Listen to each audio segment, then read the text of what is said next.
orang yang beriman, Bapak Ibu Saudara, itu akan teruji ketika dihadapkan dengan tantangan, dengan masalah. Orang boleh berkata, aku percaya Tuhan sepenuhnya, aku percaya bahwa Tuhan pasti tolong saya.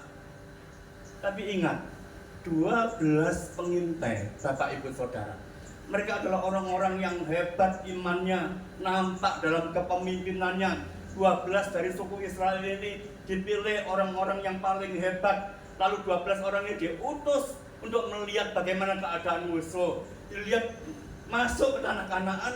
Dan ketika mereka melihat 12 orang ini mengetahui bagaimana kondisi lawan musuhnya tinggi besar, mereka hebat-hebat, mereka luar biasa. Apa yang terjadi dengan mereka, Bapak Ibu Saudara? Mereka punya iman, tapi bukti iman mereka akan nyata, nampak ketika sungguh-sungguh dihadapkan dengan masalah. Kalau nggak dihadapkan dengan masalah, gampang. Haleluya, luar biasa, Tuhan kita hebat. Bagaimana keadaan saudara? Luar biasa, amin. Itu nyanyian, itu ucapan. Tapi lihatlah, orang-orang yang dihadapkan dengan sebuah masalah, sesuatu yang dimana dia menjepit hidupnya, hari itu akan nampak apa yang diucapkan, bagaimana sikapnya, responnya akan ketahuan, Bapak Ibu Saudara.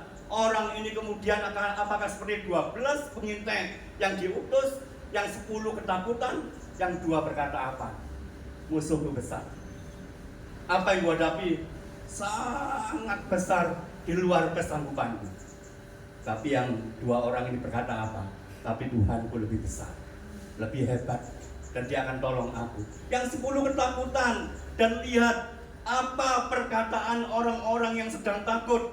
Perkataan orang-orang yang sedang takut adalah dia kemudian mengucapkan kata-kata yang pesimis, kata-kata yang kemudian menghancurkan orang lain, kata-kata yang kemudian membawa orang lain lari dari Tuhan, tidak bangkit melawan masalah, dan kemudian dia gugur dalam pertempuran. Dan itulah yang terjadi dengan 10 orang itu, dan kemudian 10 orang ini tidak masuk tanah Kanaan. Hanya 2 orang, yaitu siapa? Yosua dan Kaleb. Yosua dan Kaleb berkata, aku tahu masalahku besar, yang kuhadapi besar, tapi Tuhanku lebih besar. Tapi yang 10 orang berkata apa? Kita akan diinjak seperti belalang, kita akan mati, kita akan habis. Dan orang ini ketakutan. Bapak, Ibu, Saudara, ingatlah, ketika engkau dihadapkan dengan sebuah masalah, saat itu, hari itu, apa yang keluar dari mulutmu? Apa yang keluar dari pernyataan? Bagaimana sikapmu? Apakah engkau ketakutan, khawatir, mengucapkan kata-kata yang tidak sesuai dengan iman?